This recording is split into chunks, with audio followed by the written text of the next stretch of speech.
Call the January 8th Finance Committee meeting to order. I believe Alderman Ryan Myers, I don't know, he didn't tell me, I think he's out of town. Yes. And but Ms. Mims should be here at some point soon. So anyway, got the parks here. Dave and Chris, thank you guys for coming here, and looking forward to hear information you have to present with anything. And so I'll go ahead and for the sake of time, have you guys go ahead and start, all right? Wait, Yes. one matter of business before, I can already do the roll call, but I You do gotta do that. need a motion to approve the minutes from the August 14th and the August 21st of 2018 meetings. You had that in your packet, and so I need a motion to approve those and move So forward. moved. Second. All in favor, say aye. Anyone opposed? Thank you. All right, now that procedural business out of the way, thanks for coming in today. Sure, thank you. We didn't miss much, we just, Ms. Mims, you're over here. We got you a seat, Ms. That's right Mims, here. right there between the two aldermen, so that you're good. Change is good. We can do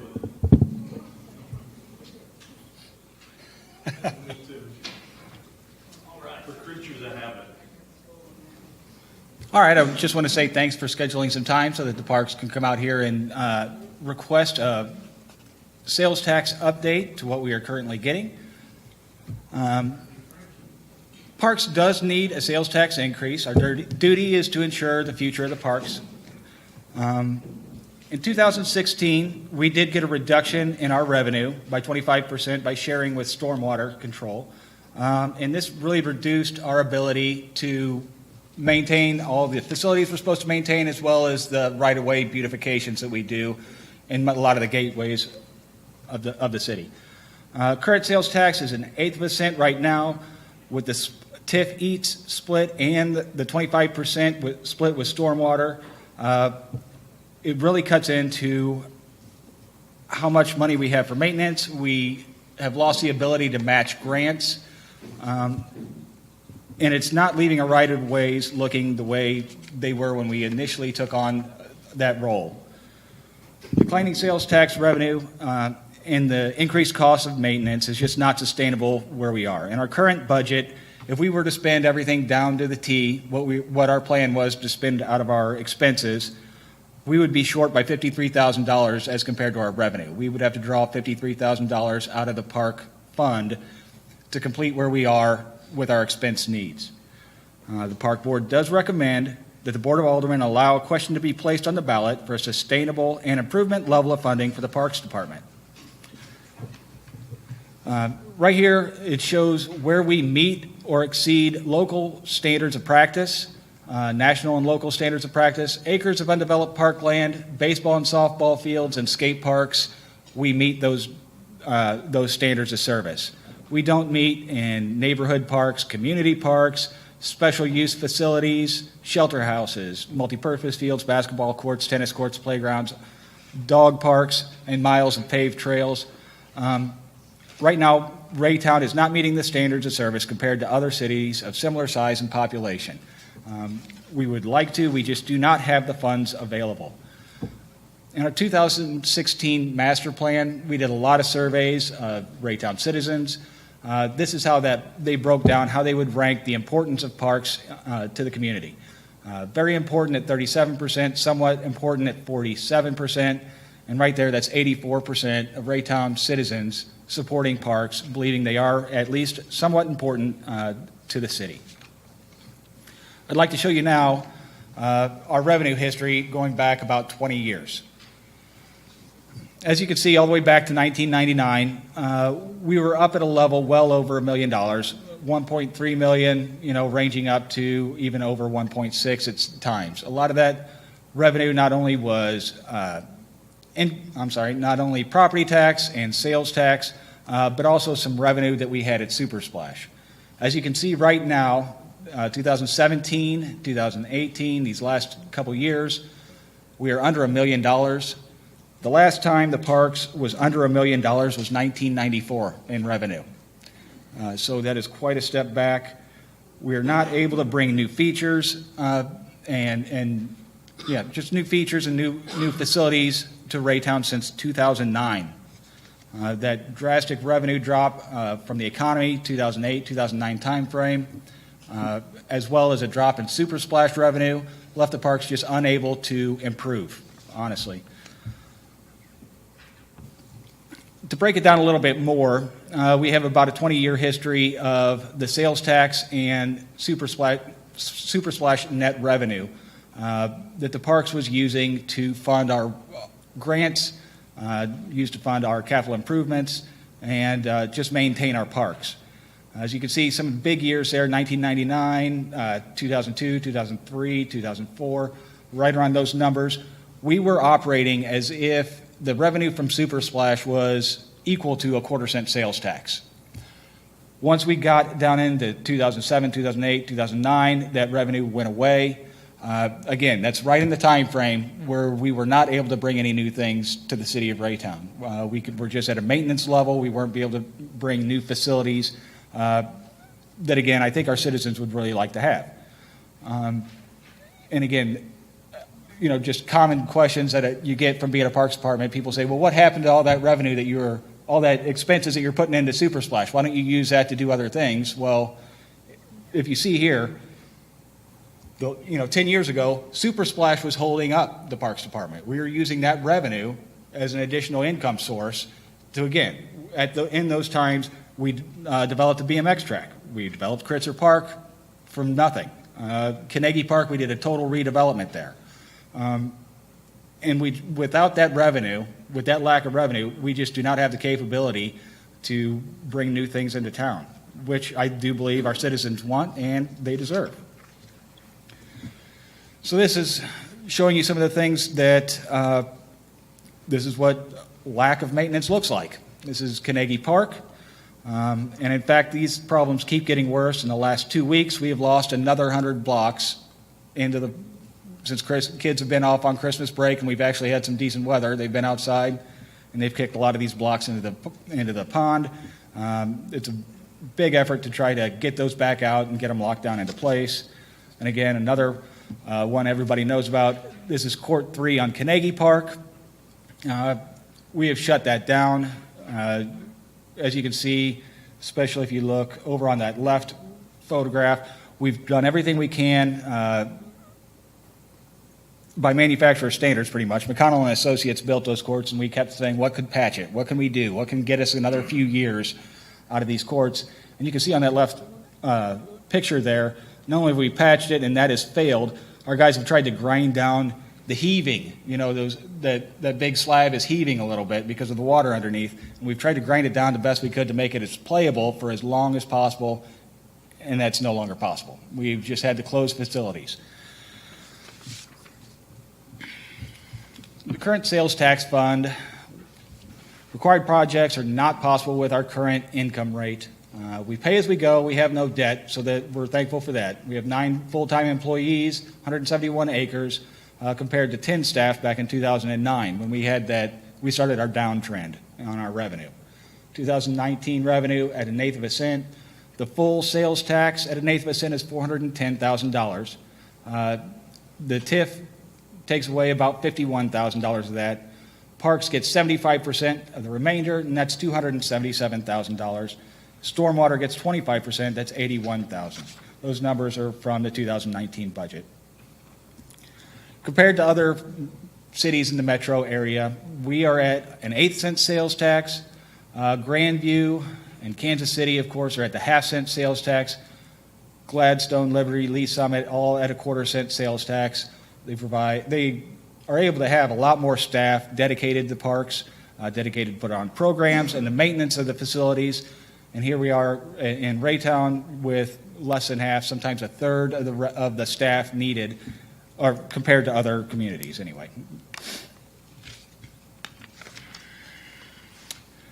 And this is a look at what the sales tax means in real dollars, what 1/8 of a cent, what a 1/4 cent, what a 3/8 of a cent actual tax intake would be. The park board right now is recommending a 1/4 cent sales tax with no split to stormwater. What that would be $820,000. The TIF payment would still be there at $82,000. And this Raytown Parks would receive 90% of that sales tax Our revenue would then be $738,000 from sales tax. With that 738, again, with our property tax at about 530, that would bring us up closer to that $1.4 million that we were at from 2000 all the way through 2008 when the Parks Department was effective at bringing new opportunities, new facilities to Raytown and maintaining the facilities that we already had. The alternative tax rate would be a 3/8 cent increase. That would be $1.2 million in revenue. The split would be, after the TIF, $820,000, $829,000 to parks, $245,000 to stormwater.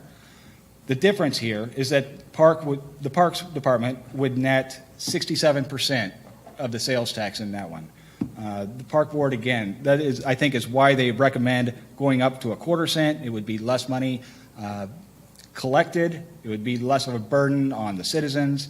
And again, we would get a lion's share taking 90% as compared to a 67% at either a shared tax rate at the 8 cent level or a shared tax rate at the 3/8 cent level.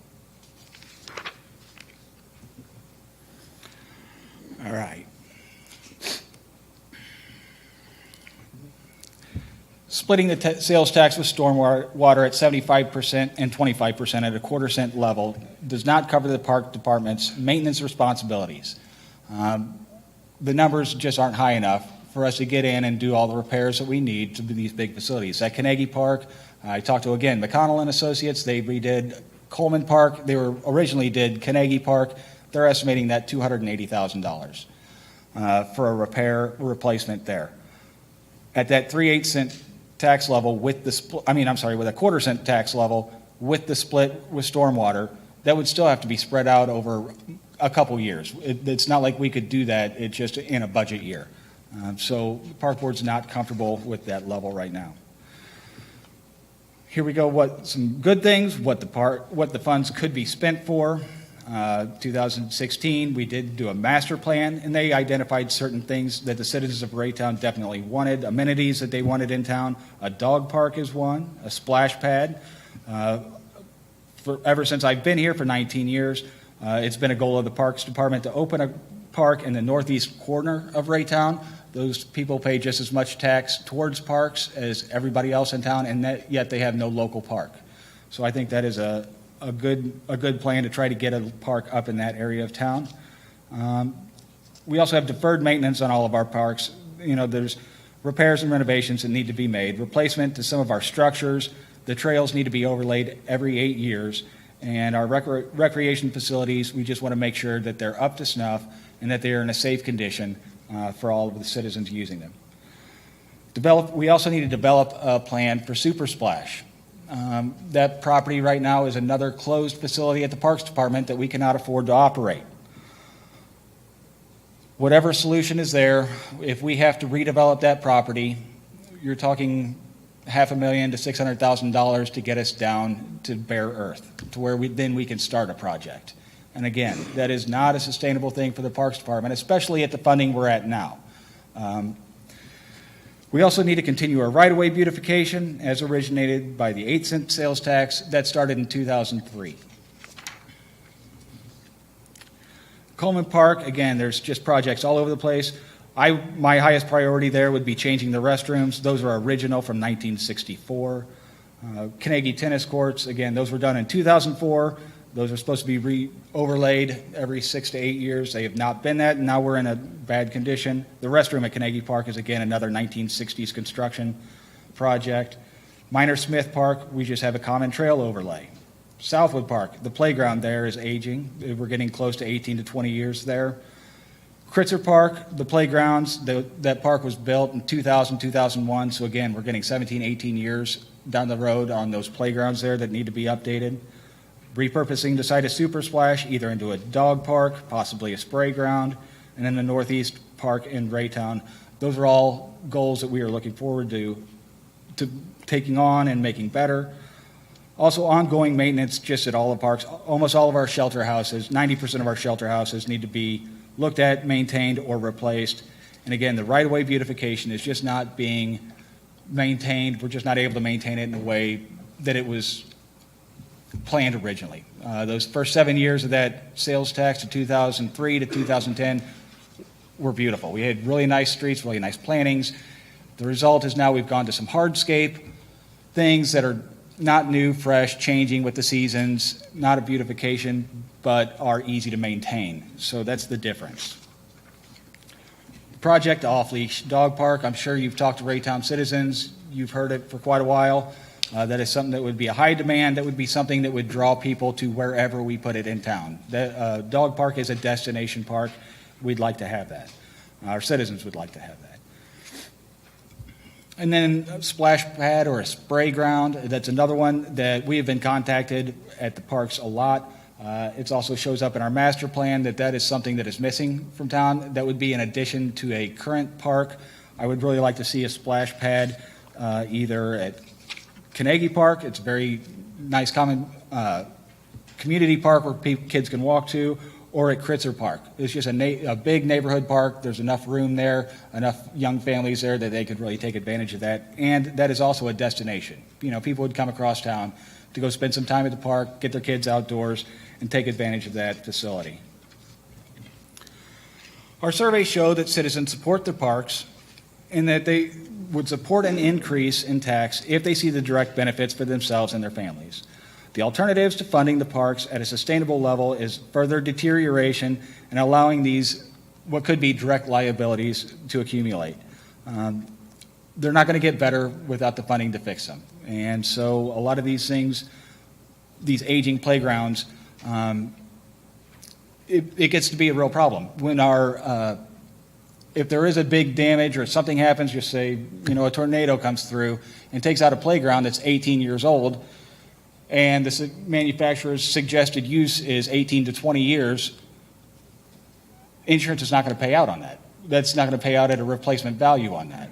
So again, we have to be in a position where not only can we replace when the time comes, because a lot of these things, the time has come to replace them, we don't have the funds to do it, but also just if vandalism, something gets burned down, a terrible storm, whatever kind of damage happens to that, I don't believe that our insurance would pay out the full value for an 18-year-old playground that needs to be replaced as it would be for a brand new one. We just have to make sure that we're in a position where we can maintain what we have and bring new when the time comes. And that's where we are. A lot of these aging facilities just need to have attention. Also, the citizens really see when we have these projects out there. I don't know if you've noticed with Southwood Park, when we were building our trail out there, before we were even finished, we were having people out there noticing it, walking on the trail. I go out there and look at it now. There's foot tracks all over it. People have been using it in the winter, walking their dogs. So when we put up a facility, sometimes even before we're ready for it to be open, their citizens are taking advantage of these. They see what's going on in their neighborhoods.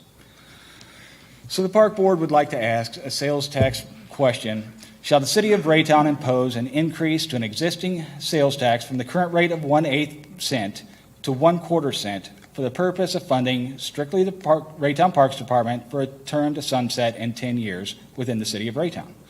We'd like to go out for the election on Tuesday, August 6th, 2019. I'm pretty much open for questions. If anybody would like to ask anything or you need any more information. Well, thank you very much, Mr. Turner.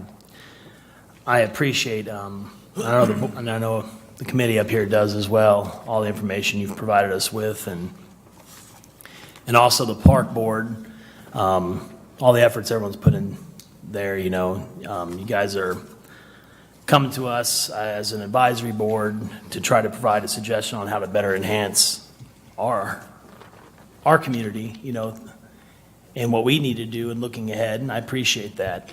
I did have a couple questions, if you don't mind. Could you turn back to the very first slide you presented? I wanted to check something here. So you mentioned why do parks need a sales tax increase? That slide, I guess, yeah. So you mentioned on the third bullet point down, right-of-way beautification, which led to reduced maintenance of trees, planting Raytown's right-of-ways. So That's what's not being done, I guess, or done to satisfaction, in your opinion? I'm No, curious, it if you really elaborate is. on that. It really is not being done to satisfaction, in my opinion. The thing is that we are not mulching them as much as we used to. We're not maintaining them as much as we used to as far as doing the trimmings and things. We are basically planting things that will be the less maintenance instead of the most beautification, if that makes sense. We get those trees in the right-of-ways hit quite a bit through driving accidents. A lot of times it takes us quite a bit to get those replaced, or we just leave a hole until they come along later. I can think of a couple spots at 63rd Street. There's some dead trees in our medians. And again, that is just a funding problem. Originally in 2003 to 2010, it was a 7-year sunset sales tax. There was a portion, I believe it was 25% of the sales tax was supposed to go to right-of-way beautification. It was in the language there. And then again, once we renewed in 2010, fast forward to 2016, we had another 25% commitment from that original 8-cent sales tax. And so our right-of-way beautification in the last couple of years has gone down. You know, we saw that 8-cent, that 25% split with stormwater.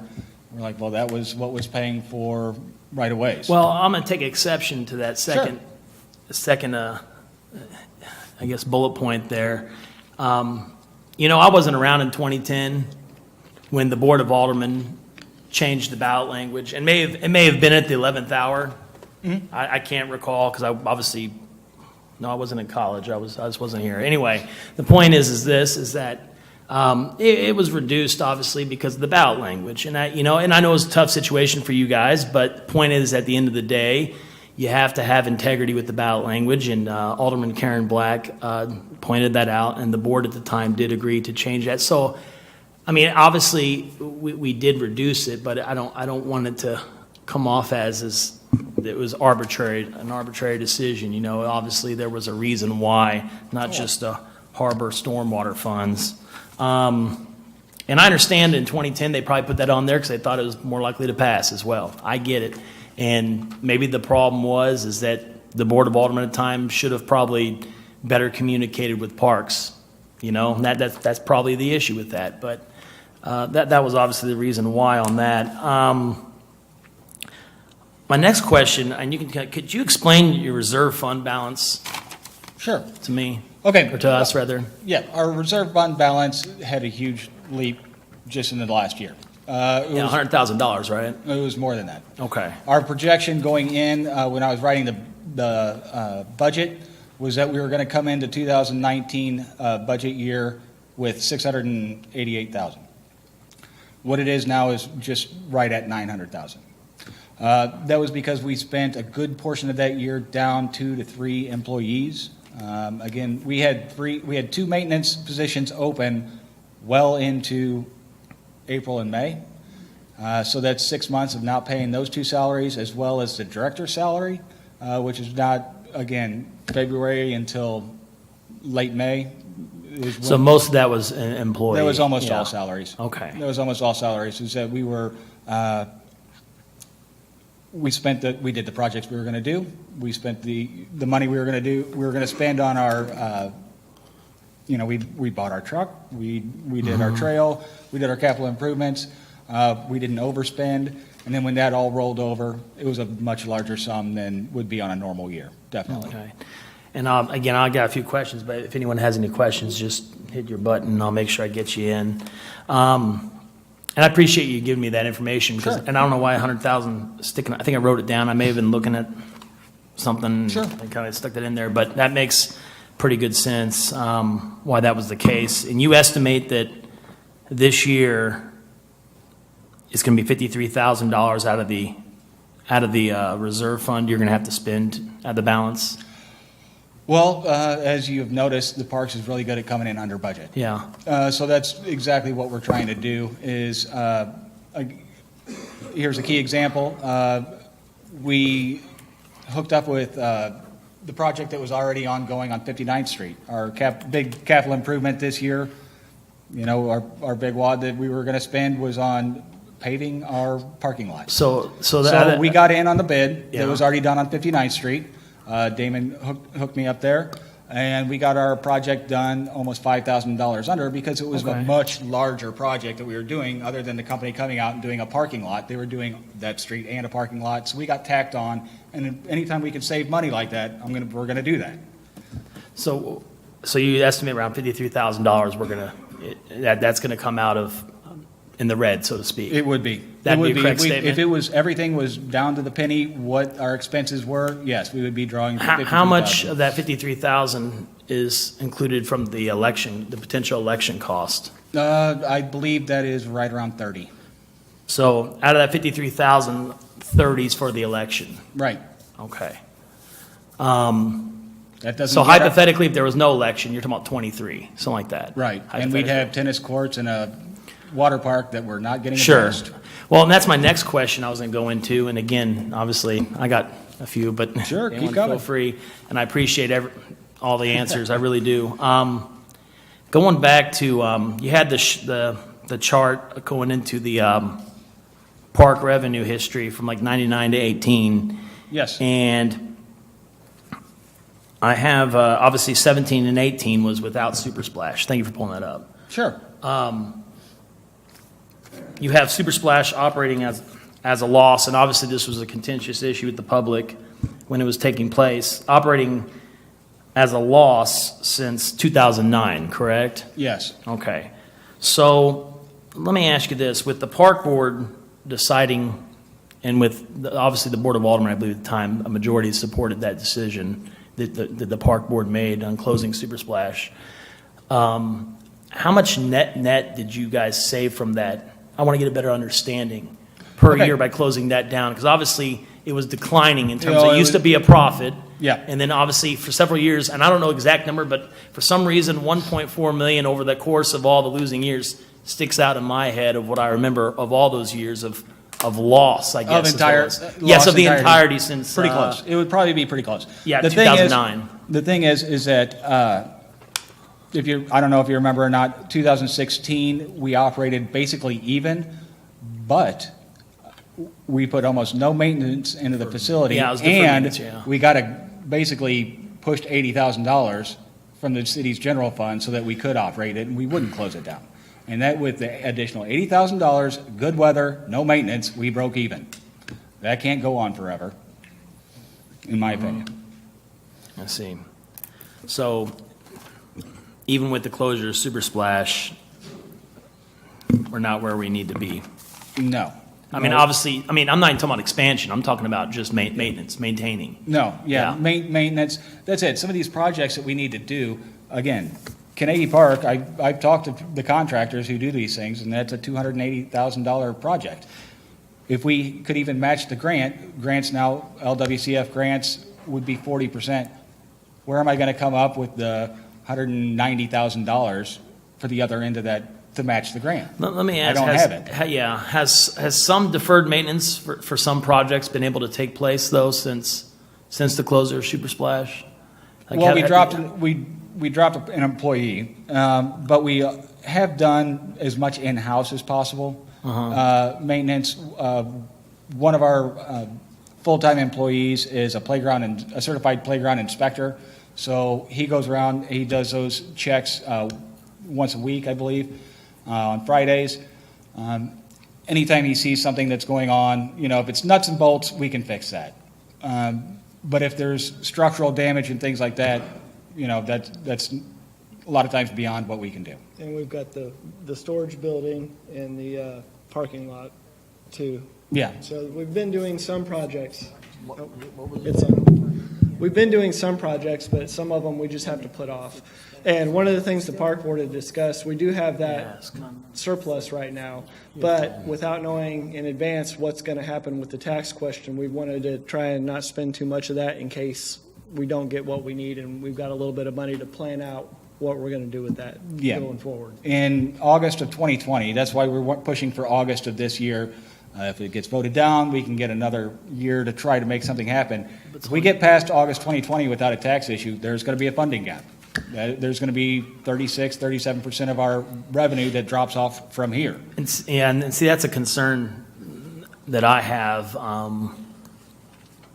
And I'll talk about this here a little later, but, they only got one more stab at it. Right. And I know part of that is the city, obviously, we it's no secret we have a ton of funding issues Oh, on our yes. and, with these other departments besides parks. And I know you guys have been patient on that, but that's the part that concerns me is we got one more stab on this. Ms. Mims asked me, or I guess brought up a question about the federal funding. Is that still listed on the books for Super Splash in terms of receiving? Is there any We type of received money on a that? grant in 1987, was the only grant money we received on that property. It was a LWCF grant. What that does is it locks us in perpetuity with the federal government. Now, if we want to say it's going to be a dog park and a spray ground, we're going to change it up, we have to get approval from the Department of the Interior before we can make those plans, and then we have 2 years after that approval to get the job completed. We don't have those funds to even ask the question to the Department of Interior right now. Yeah. We do have the demand from the Department of Interior, from the Missouri DNR, that has to be open as a recreational opportunity because we did take a grant, however many years ago it was. We still have to maintain it. What we have done, they said, we will not push hard if you put up paint Foursquare in the parking lot and put up some basketball goals. That's what you've done. So that's what we've done. Yeah. I don't know how much time that buys us, but it's not the same as having 40,000 people come through a water park. If we replace it by their plan, they want it to be something that is an equal opportunity recreational facility, which would mean it's something to attract approximately 40 to 50,000 people a year through there, or that many trips through there by the same people, which is basically how Super Splash operated. So that's it. For them to accept the plan, it's going through the feds and working the process there. I guess if they want to cut a check, then yeah, we can have that, right? Can we cut them a check back and say, thank you very much, and For your- give them a little interest and say, Maybe. They tell me no, but the contract that was signed says yes. really? Yes. Much If- they, 135,000 is what they gave us, and that was a 50-50 grant. We bought that property for $270,000 back in 1987. so, are you serious? Yes. Well, if we didn't want to develop, excuse me, sorry, I didn't ask for the opportunity. So if we chose to not develop because our hands are tied in that regard, what could that property be marketed for? Nothing. We can't sell it without their approval. But I Now, thought, I thought I have you just been- said if we gave them the 135 back. Possibly. Now, we have been approached by 2 different companies to purchase that. One of them was out of Jacksonville, Florida, a company that owns 17 different mid-size amusement parks. I tried to talk them into a 2-year lease while we worked out these details and make a final sale, and they walked away, said no, final sale is all they were interested in. Now, that would have been a private company operating, hiring all the kids, keeping the pool open, paying the property taxes, paying the sales taxes, the whole works, but that is not in line with the federal regulations. They would not okay that. Well, I guess if I tried to give you some insight tonight, just based upon our conversation, I'd find out if that can be bought down. We've been working on that. I've actually had meetings with Jerome Barnes. In fact, tomorrow he's going to take it to the Finance Committee at the Missouri House of Representatives. And then Emmanuel Cleaver, met with him twice. He did go to the Department of Interior and said, basically, let's cut him a break. This was 30-plus years ago. You've got your money's use out of it. And they said, nope, there's a process for a reason. Go through the process. As we know, that's slow. I mean, without having revenue, what were your thoughts on development up in that area? I mean, with it being a big hole, I mean, you've got expenses just to make it a flat. Right. No. We actually, after we closed that, and this all started in 2017, with the Missouri DNR and getting in with the federal government about how we can redevelop Guys, that park. We'd need their approval. We have to write a plan. We have to send it to them. It has to be approved by the Missouri DNR. It has to go up to the Department of Interior. They have to approve it. It has to come back down the chain. And then, like I said, then we have 2 years to complete it. Whatever that plan is, and they want it to be an equal recreational opportunity as what was there before. And will appraise the property, they'll put a value on it, and that's what has to go back.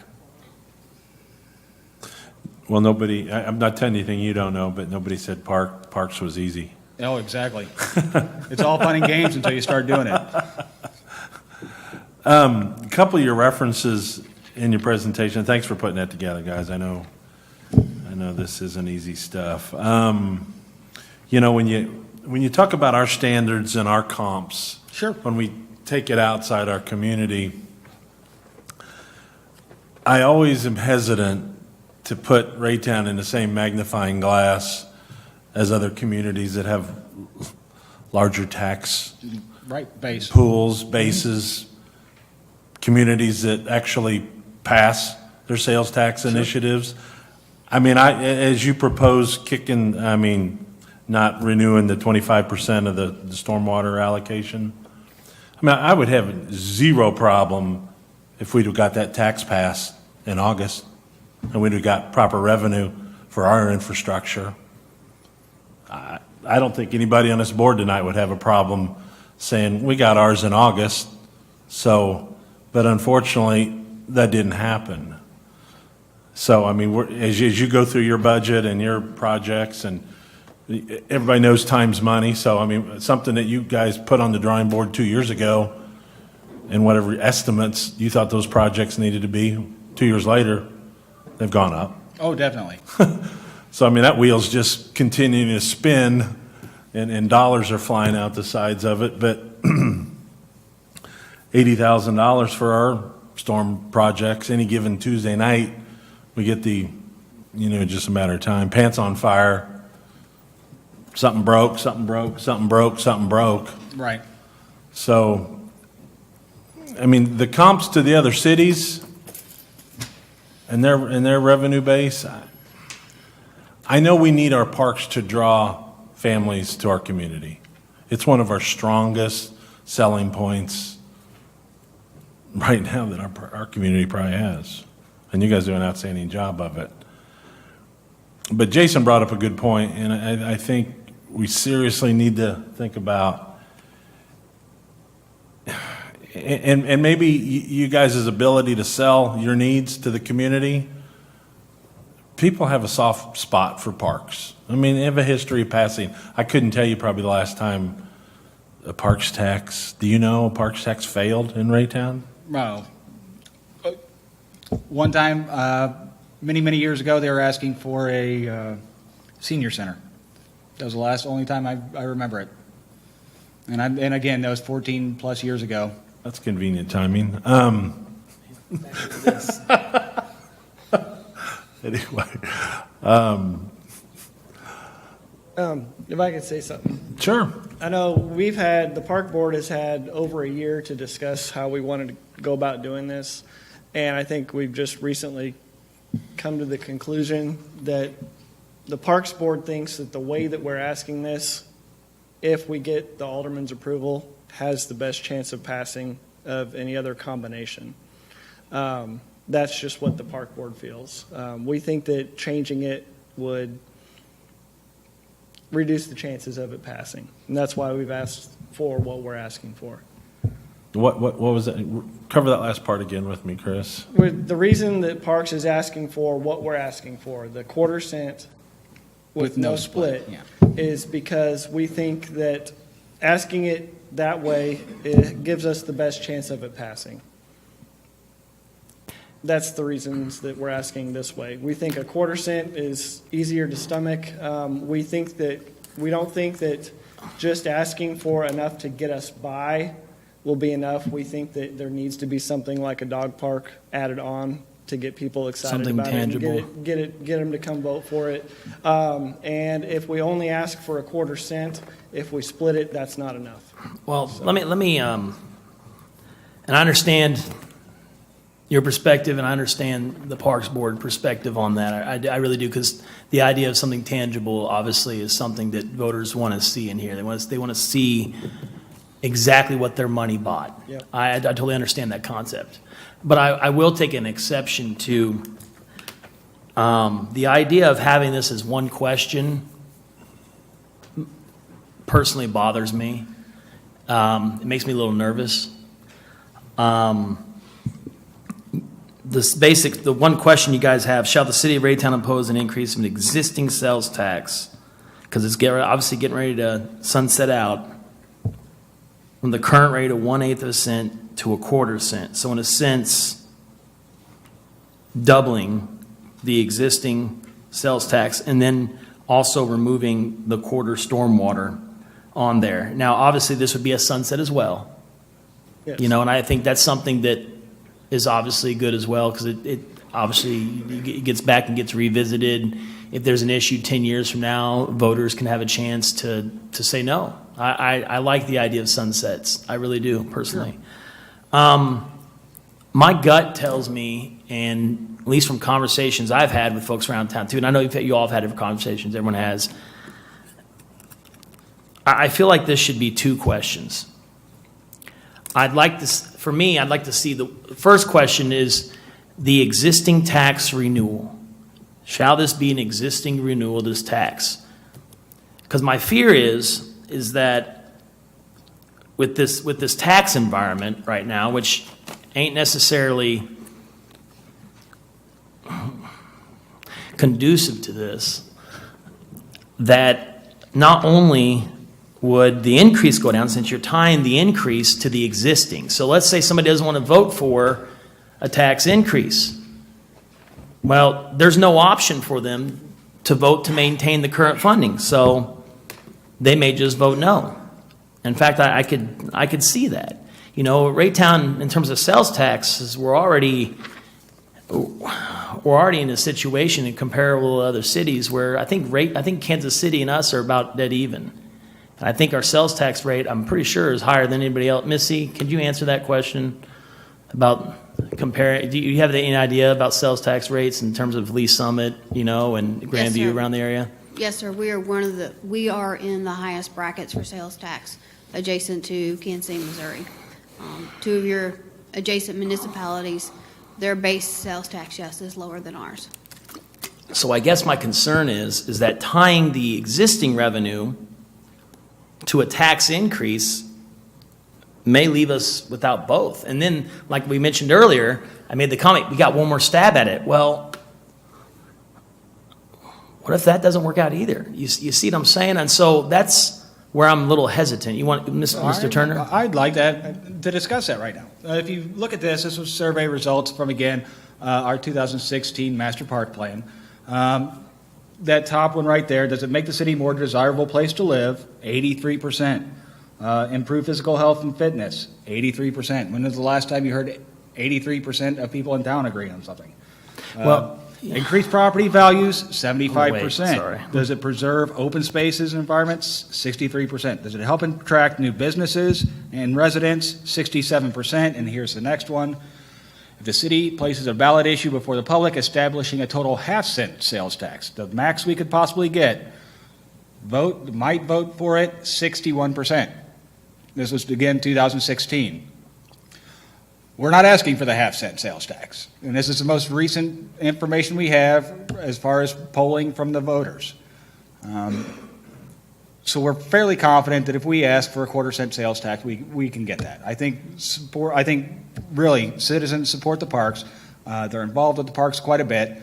And especially on an August ballot, you know, not everybody votes in August, but it takes true supporters to get out there and make that effort. And I think we can get that. And I appreciate this. I mean, I got to obviously read it earlier too, and I understand that argument as well. I guess what I'm saying is that, and I know it wasn't parks, but there was a citywide poll last August about taxes that didn't do too well. And I know it's a different topic. Sure. But again, I think to argue the point that this may not be the best time for a tax increase is a valid one as well, considering what's taken place. But being said, all this, my personal view is still to have this broken down into two questions. I think, if I can say Sure, something. sure, Chris. I think the park board's view on this is that we don't expect the city to go without their stormwater, but the parks, the last time this went up, the parks asked for a sales tax increase because they knew the city was going to be taking away the money that they used to get from the general fund. So that's when parks decided to ask for a tax increase. Well, the Board of Aldermen is the ones that decided that, well, we're going to add this onto it as well on the storm sewer. And parks doesn't think that they should be on the same ballot. We think that park money should be park money, stormwater should be city money, and it shouldn't have been that way in the first place, and we'd like to correct it now. And Parks has no problem and actually would expect the city to put their own question on for stormwater also, so we have that split. If one or both of them don't pass, then we can go ask next year just for status quo what we have, even though it's not enough. It's better than nothing, and that's what the park board's plan is. Well, let me mention this though, and I appreciate that, Chris. I know when this came up, I think the comparison with Raymore came up because they break it out. I think too. I think maybe that's what got the decision in 2010. I don't know. You could also argue that having stormwater on there also increases the probability of it passing. I'm just looking at it that way as well. The thing is if you look at this proposed question, we're asking the average voter coming in here looking at this. You're tying the existing tax to a tax increase. So you could lose your existing tax. And there is no stormwater on here. Now, obviously, it gives more money to parks. You can do more services and have the plans presented, the splash pad, the dog park, things like that. But the average voter may look at that and say, well, I'm getting, in that sense, diminished stormwater services and yet a tax increase. I'm just running through the possibilities in my head. That's a big concern to me, having this on just one question. Again, I prefer two. I do believe that the voters in this town have a right to determine how they're taxed. I personally would be in favor of having something that had two questions, one with the existing tax and then the other question with the proposed increase, whatever that may be. Does anyone else have anything you want to add?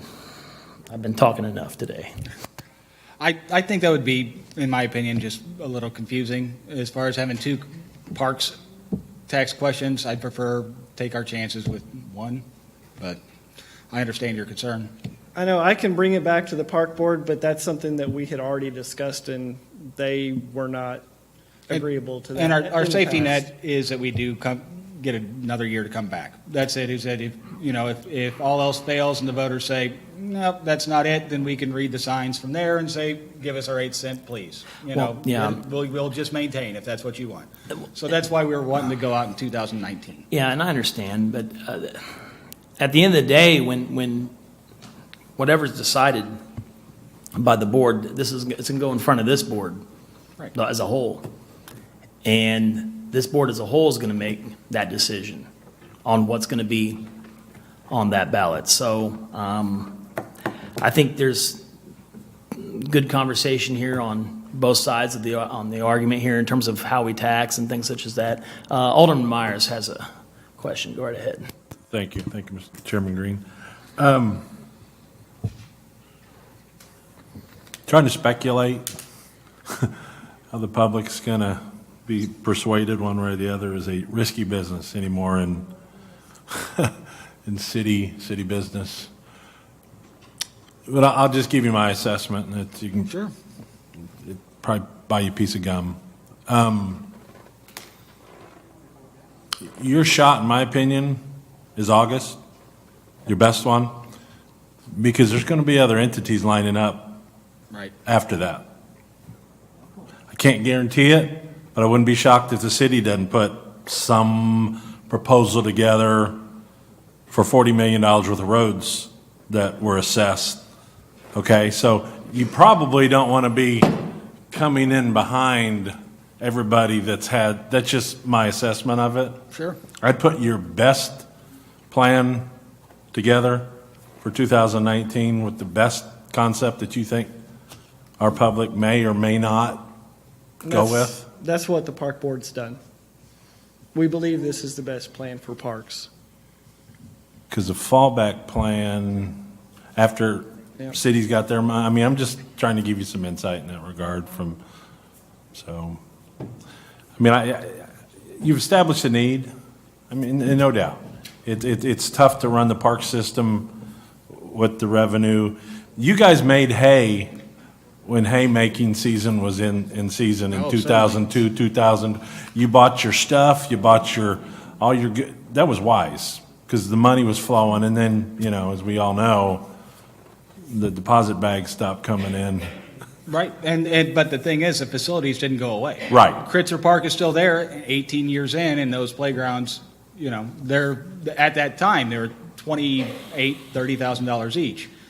And again, that would put us into the red to replace, a $30,000 playground. That's just not funding for parks. That's not how you fund your parks department, to where one $30,000 playground is going to put you in the red. Well, I think you guys do a great job. The board does a great job. I think good portion of our board put new membership in there for a reason. To come up with good plans. They're smart. Everybody on there is very intelligent. Nobody's got an agenda. I happened to have dinner with Terry Landers last night. He just happened to be at Hy-Vee. I'm having a burger after closing down the office, and we talked for a good 30, 40 minutes. He had nothing but good things to say about the board that's on right now. So even members that still aren't on there still have a huge interest, Right.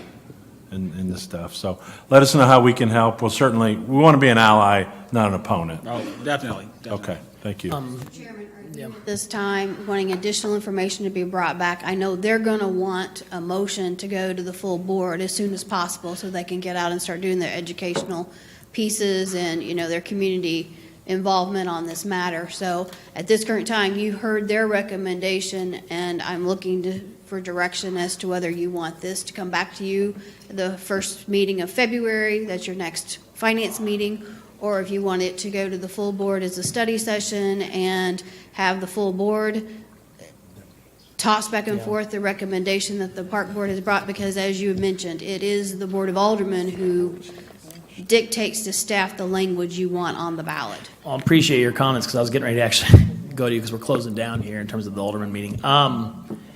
I think it'd be wise to maybe bring this forth to the whole board as a study session item.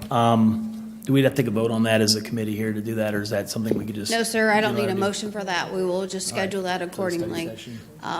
We were, again, hoping that maybe there would be a motion of some direction that you could take to your colleagues, but Well, knowing that you're wanting just. I don't think we need a direct motion necessarily. I think the whole board's going to decide. I think some of the conversation tonight will be repeated to the whole board when that session takes place. Okay. So we'll go ahead and move that forward to the board as a whole, study session. Should we set a date on that, or? We will schedule it for the 15th of January so Next that meeting. there is ample time for the Board of Aldermen Yeah. to discuss it and deliberate on the language, because I'm not sure if you will come to a conclusion next week or not, but So that the at least gives through the. 15th? Mhm. Yes, sir. Okay. So, Well, your proposal will still be fresh. You guys will just. That's right. All righty. Does anyone else have any comments or anything to say? Okay, with that, I'd do I have a motion to hear adjourn? motion to adjourn. There we go. Thank you. All right, thank you. Thank Thank you. you, guys.